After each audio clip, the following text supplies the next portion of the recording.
اتفضلي البسي هدومك عشان ابوكي في الطريق جاي ياخدك. كانت قاعدة جنبي وبصالي ولا كأنها عاملة حاجة، ولا حتى شايف في عيونها خوف من ربنا أو ندم. بالعكس، ده كان هاين عليها تتخانق وتبجح، بس التوقيت هو اللي منحها. وصل أبوها ودخل الشقة ووشه أصفر وأنفاسه عالية وحالته حالة، وبصلي وبص البنت وسألني وهو خلاص هيقع من طوله من الخوف: إيه اللي حصل يا عصام يا ابني؟ طورت وشي الناحية التانية وقلت له: اسأل بنتك يا عمي. بصلها وسألها بصوت بيترعش من الخوف وقال: إيه اللي حصل يا سمر؟ وليه جوزك يتصل بيا أجي أخدك في يوم صباحيتك؟ خلص كلامه وابتدى يفك زراير قميصه، وحسيت إنه بيتخنق وهيجراله حاجة، والظاهر إن دماغه راحت في حتة تانية. فعشان أنقذ الموقف قلت له: على فكرة يا عمي، أنا ما لمستش بنتك، والسبب اللي بعتلك تاخدها عشانه مش هو ده خالص. هو سمع اللي أنا قلته واترمى على الكنبة وسحب نفس جامد كأن حد كان خنقه وسابه مرة واحدة، وبصلي بعدها وقال لي: أمال في إيه بس يا ابني؟ وقعت قلبي، حرام عليك. قعدت جنبه بهدوء وقلت له: شوف يا عمي، انت راجل أصولك صعيدية وما ترضاش بالغلط، وأنا عارف ده كويس، وده اللي خلاني أجي أخبط على بابك واخطب بنتك، وأنا كنت اشتكيت لك منها كتير، والشهادة لله انت كنت بتتدخل وبتظبط الأمور وبتعدل بنتك، بس بعدها يومين وثلاثة وبترجع لعاداتها القديمة مرة تانية، وبترجع لدماغها الناشفة وعندها. وأنا عشان بحبها وشاريها قلت أخدها بالهدوء وأطبعها على طبعي واصبر عليها. إنما في حاجات يا عمي لو حصلت لا بينفع فيها صبر ولا سماح ولا هدوء. رد عليا حماية وقال لي: أيوة يا ابني، أي حاجة في الدنيا ممكن تتحل، لكن ما توصلش إن واحدة تسيب بيت جوزها في صباحيتها أبدا. انت كده بتدي الناس كلها فكرة مهببة عنها، وانت عارف اللي بترجع بيت ابوها في صباحيتها بتبقى ايه. رديت عليه وقلت له: بتبقى عاملة الغلط يا عمي، وبنتك عاملة الغلط، وغلطها ما يقلش عن الغلطة اللي في دماغك. اصل لما واحدة تتكشف على راجل غريب ويشوف جسمها ويحسس عليه تبقى ايه؟ فهمني. بصلي وبصلها وهو مش فاهم حاجة، فانا بحركة سريعة رحت على سمر وشدت الروب اللي هي لابساه وكشفت نص جسمها الفوقاني، وهي صرخت ودارت نفسها بايديها، وابوها كمان بص الناحية التانية وقال لي وهو بيزعق: انت بتعمل ايه يا ابن انت؟ رديت عليه وقلت له: بحاول اوريك اللي الهانم مكسوفة انك تشوفه، وسمحت لراجل غريب انه يشوفها عادي. ده يا ريت المنطقة دي بس، ده الهانم رسمة في كل جسمها. وبصيت لها وقلت لها: بقى مكسوفة من أبوكي وبتداري نفسك منه، ومش مكسوفة من الراجل الغريب اللي رسملك الرسومات دي؟ اتفضل يا عمي شوف بنتك واسألها ازاي حيائها يسمح لها انها تقلع هدومها وتكشف جسمها وتستسلم لراجل بكامل إرادتها عشان يرسم لها تاتو في مناطق ما ينفعش ان حد يشوفها غير جوزها. واسألها بالمرة اللي تخلي في كلامي وتخلي راجل هو اللي يمكيجها ويلبسها، وانا منبه عليها ما يتمدش عليها غير ايد ست زيها.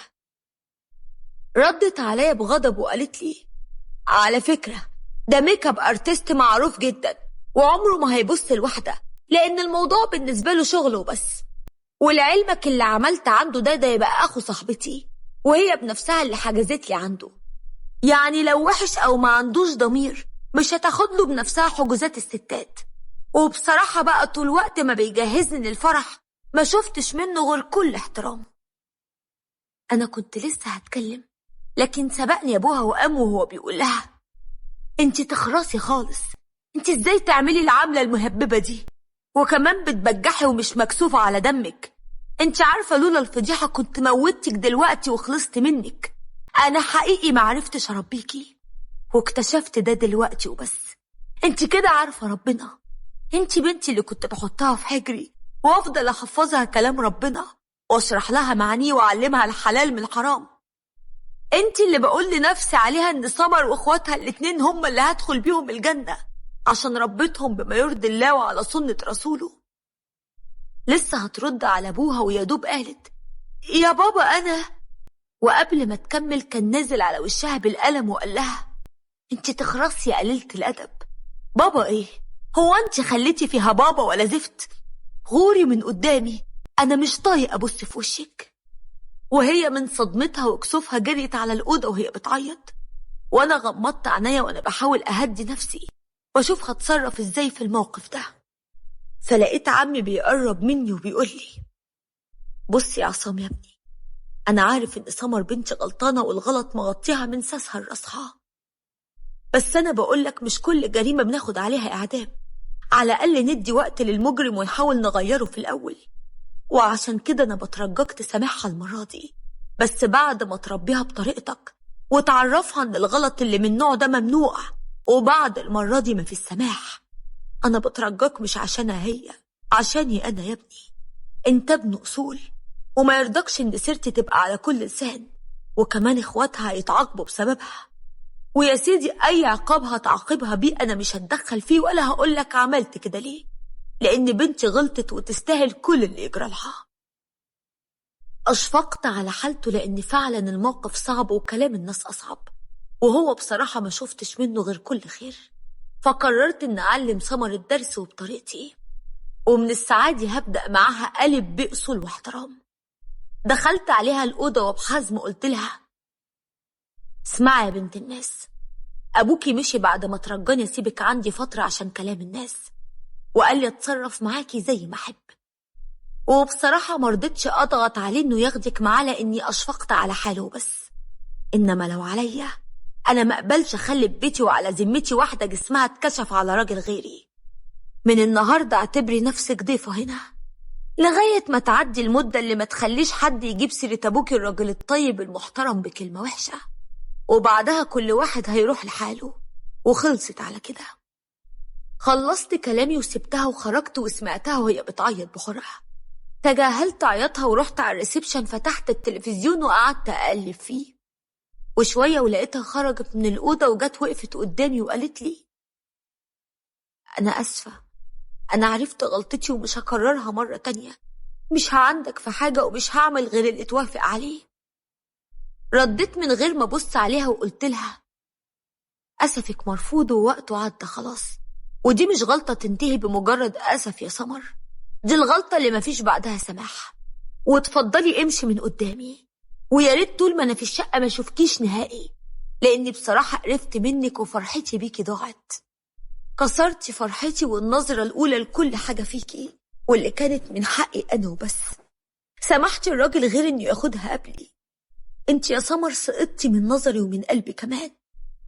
ولعلمك عشان ما تتحججيش بأكلي وشربي وخدمتي، أنا من بكرة هبعت أجيب أختي ماجدة تقعد معانا، وهتخدمني لغاية مدة إقامتك في البيت ما تخلص، ولغاية ما تروحي لحالك. مشيت من قدامي من غير ما تنطق، وأنا بعدها اتصلت بأختي وحكيت لها على كل حاجة، وطلبت منها تيجي عشان تساعدني في الموضوع ده. أختي كانت أكبر مني ب2 سنين، خريجة دراسات إسلامية، مختمرة وأخلاقها كنت أتمنى من كل قلب إن مراتي اللي هتيجي تبقى زيها، لكن للأسف مراتي طلعت بتاعة تاتوهات. جت أختي وأنا قطعت أجازتي ونزلت شغلي، واديت لماجدة الفرصة عشان تقعد مع سمر أطول وقت، وممكن تحاول تخليها تاخد من طبعها شوية. وفعلا ماجدة ابتدت تأثر على سمر بطريقتها وأسلوبها الجميل، وبقت تاخدها معاها لدروس الدين، وجابت لها كتب من الكتب الدينية اللي بتقراها، وتاخدها بيت العيلة عند أمي وأبويا.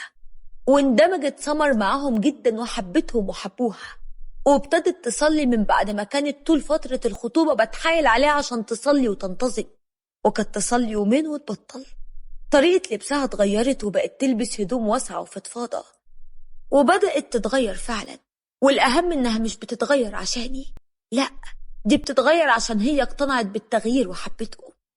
وماجدة كل ما تشوفها بتتغير للأحسن بتشجعها أكتر، وبقت تبعد شوية بشوية وبتسيب لنا مسافة نقعد مع بعض لوحدنا.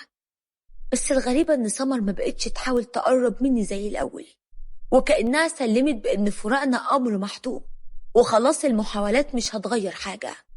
وعشان كده كنت مقتنع بأن تغييرها كان من نفسها وعشان نفسها في المقام الأول مش عشاني. وفي يوم كنت قاعد قدام التلفزيون بسمع نشرة الأخبار، وهي في المطبخ مش عارف بتكركب في ايه. قمت دخلت اشوفها ولقيتها بتحاول تطبخ حاجة والظاهر انها مش عارفة. قربت منها بهدوء وسألتها بتعملي ايه؟ ردت عليا وهي مشغولة وقالت بحاول اعمل رز بلبن زي اللي بتعمله ماجدة لاني بحب الطريقة اللي بتعملها بيها قوي، بس للأسف مش عارفة مع انها ادتني الطريقة، لكني نسيت ايه يتحط قبل ايه والسكر يتحط في انهي مرحلة. فمديت ايدي اخدت منها المعلقة وفتحت الحلة وشفت الرز وابتديت احط عليه اللبن والسكر والقشطة والكريمة، وكملته انا بدلها بنفس طريقة ماجدة، اصلها طريقة ماما ومعلمها لنا كلنا. وخلصت وغرفنا الرز في الاطباق، والأول مرة من يوم جوازنا نقعد ناكل مع بعض. كانت هادية جدا وطول الوقت عينيها في طبقها، وكان واضح عليها انها بتفكر في حاجة. ومرة واحدة رفعت عينيها وقالت لي عصام انت هتطلقني امتى؟ رديت على سؤالها بسؤال وقلت لها انت عايزة تتطلقي امتى؟ سكتت وما ردتش والدموع مالت عينيها، فانا كملت وقلت بصي يا سمر، انا شايف انك اتغيرتي، ومش اتغيرتي من بره بس، لأ، انا شايف انك اتغيرتي من جواكي كمان، وعشان كده انا اللي هخيرك بانك تفضلي معايا بهيئتك الجديدة والتغيير الجميل اللي انت اتغيرتيه، وتعيشي بطبعي وتسمعي كلامي في الصغيرة قبل الكبيرة، وبين انك تتطلقي وتشوفي حالك وتستني الشريك المناسب ليكي من وجهة نظرك. ده معاكي وده معاكي يا بنت الناس. ردت عليا بسرعة وقالت لي بلهفة يعني انت موافق تخليني على ذمتك؟ يعني انت يا عصام مش عايز تطلقني وهتديني فرصة؟ ابتسمت لها وانا شايف فرحتها وقلت لها اطلقك ليه وانت بقيتي زي ما انا بحب وزي ما اي راجل بيتمنى تكون مراته؟ اطلقك ليه وانت تبتي وندمتي وتصلحتي؟ احاسبك على ايه طيب وربنا بجلاله بيغفر للتايب وبيسامحه؟ مين انا عشان ما سامحش؟ اتنهدت براحة وكأنها كانت قطع النفس وقالت لي صدقني يا عصام انا ما كنتش حاسة بنفسي ولا بالغلط اللي بعمله، انا كنت بعمل زي صحباتي ما بيعملوا، فاكراها حرية وروشنة زي ما هم مسمينها، كنت بمشي وراهم وانا فاكرة انهم ادرى مني وبيعملوا لي الصح وبيعرفوا يفرحوا وينبسطوا، بس اكتشفت في النهاية انهم اصل الغلط، وانهم مش بيميزوا بين الحلال والحرام، وان حدود ربنا عندهم هينة وسهلة، وجايز يكونوا كويسين بس محتاجين في حياتهم واحدة زي ماجدة تاخد بإيديهم وتعلمهم دينهم وترجعهم لربهم. أنا مش هحكم تاني على حد إن كان كويس ولا وحش إلا لما ياخد فرصة إنه يتغير، وأشوفه هيستغلها وينتهزها ولا هيفضل على طبعه. رديت عليها بفرحة لأنها اتعلمت الدرس جدا، وقلت لها فعلا يا سمر الصاحب ساحب، وعشان كده أول حاجة هطلبها منك إنك تختاري صحباتك بعناية وتسمعي حكم عليهم إذا كانت تنفع صديقة أو ما تنفعش. عايزين يكون أمرنا شورى بينا، عايزين نصوم بعض يا بنت الناس، عايزين نأسس بيتنا صح عشان نعرف نربي ولادنا صح. ضحكت وهي بتهزلي دماغها بالموافقة، وأنا فتحت لها دراعاتي ودخلت في حضني وهي مش مصدقة إن أخيرا في مكانها الطبيعي، وعشان الوصول ليه كان صعب أنا متأكد إنها هتحافظ عليه ومش هتبعد عنه أبدا. خدوا بالكم من بناتكم وشوفوهم بيصاحبوا مين وبيقولوا لهم إيه.